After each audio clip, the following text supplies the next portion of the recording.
जर सरकार आपल्या जनतेला खुश ठेवू शकत नसेल तर त्या सरकारला सत्तेत राहण्याचा कुठलाही अधिकार नाहीये. सगळे देश जीडीपी मध्ये आपली ग्रोथ मोजतात, पण जगात एक असा देश आहे जो जीएनएच मध्ये आपली ग्रोथ मोजतो आणि त्या देशाचं नाव म्हणजे भूतान. आपल्या शेजारी एक असा छोटासा देश आहे ज्याने जगाला विकासाची एक नवीन व्याख्या शिकवली आहे. भूतानमध्ये लोकांकडे किती पैसा आहे यापेक्षा तो किती आनंदी आहे याला जास्त महत्त्व दिलं जातं. 1972 मध्ये भूतानचे चौथे राजे जिग्मे सिंगे वांगचुक यांनी ग्रॉस नॅशनल हॅपीनेस म्हणजे जीएनएच ची संकल्पना मांडली. त्यांच्या मते केवळ भौतिक सुखसोयींनी माणूस सुखी होत नाही आणि म्हणूनच भूतानने त्यांच्या संविधानात असं लिहिलंय की जर सरकार आपल्या जनतेला खुश ठेवू शकत नसेल तर त्या सरकारला सत्तेत राहण्याचा कुठलाही अधिकार नाहीये. भूतानमध्ये आनंदाचे 4 आधारस्तंभ मानले जातात. पहिला म्हणजे शाश्वत विकास जो सर्वांना समान संधी देतो.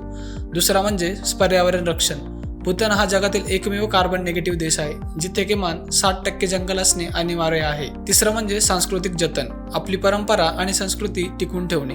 आणि चौथं म्हणजे सुशासन म्हणजे गुड गव्हर्नन्स, पारदर्शक आणि लोकाभिमुख प्रशासन. भूतानच्या संविधानाने या 4 गोष्टींना जास्त महत्त्व दिलेलं आहे आणि त्यांना याचा असा फायदा होतो की भूतानमध्ये प्रदूषण कमी आहे, लोक निसर्गाच्या जवळ आहेत आणि तिथल्या लोकांच्या चेहऱ्यावर हसू हे कोणत्याही जीडीपीच्या आकड्यापेक्षा मोठं आहे. तिथे शिक्षणापासून त्या आरोग्यापर्यंतच्या मूलभूत सुविधा सर्व मोफत आहेत. थोडक्यात काय तर पैसा गरजेचा आहे, पण मनाची शांती आणि निसर्गाचा समतोल हाच खरा विकास आहे आणि हे भूतानने जगाला सिद्ध करून दाखवले. तर तुम्हाला काय वाटतं, अशा गोष्टी भारतात व्हायला हव्या का? आम्हाला कमेंटमध्ये नक्की सांगा आणि अशाच भन्नाट गोष्टी मराठीतून जाणून घेण्यासाठी आमच्या चॅनलला सबस्क्राईब आणि फॉलो करायला विसरू नका.